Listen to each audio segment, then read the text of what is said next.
அப்பா நீங்க எனக்கு மட்டும் ஹீரோ இல்ல, இந்த நாட்டுக்கே ஹீரோன்ற மாதிரி ஓடி சென்று அள்ளி அணைத்த மகன். இதை விட ஒரு பெருமையான தருணம் இருக்க முடியுமா? வரலாறு படைத்து நாடு திரும்பிய விண்வெளி நாயகனுக்கு ராஜ மரியாதை.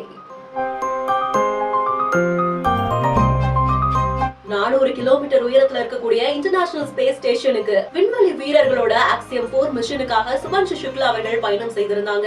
ஆய்வுகளை முடிச்சிட்டு 18 நாட்களுக்கு அப்புறமா பூமிக்கு திரும்பியவங்க இப்போ இந்தியாவுக்கு வருகை தந்திருக்காங்க.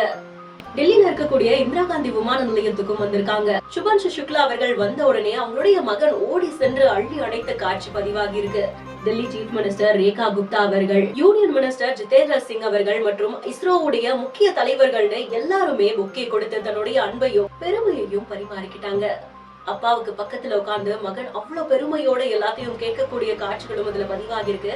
சுபான்ஷு சுக்லா அவர்களுடைய இந்திய வருகைக்கு அப்புறமா பிரதமர் நரேந்திர மோடி அவர்களுடனான சந்திப்பும் நிகழ்ந்திருக்கு. இதை பார்க்கும்போது உங்களுக்கு எந்த அளவுக்கு இன்ஸ்பைரிங்கா இருந்தது அப்படின்றது கமெண்ட் செக்ஷன்ல சொல்லுங்க. மேலும் வீடியோஸ்க்கு பிஹைண்ட் நோட்ஸ் ஃபாலோ பண்ணிக்கோங்க. செய்திகளை வழங்குவோர் பிருத்வி நர்வஸ், ஜிடி ஹாலிடேஸ் மற்றும் மெட்வே ஹாஸ்பிட்டல்ஸ்.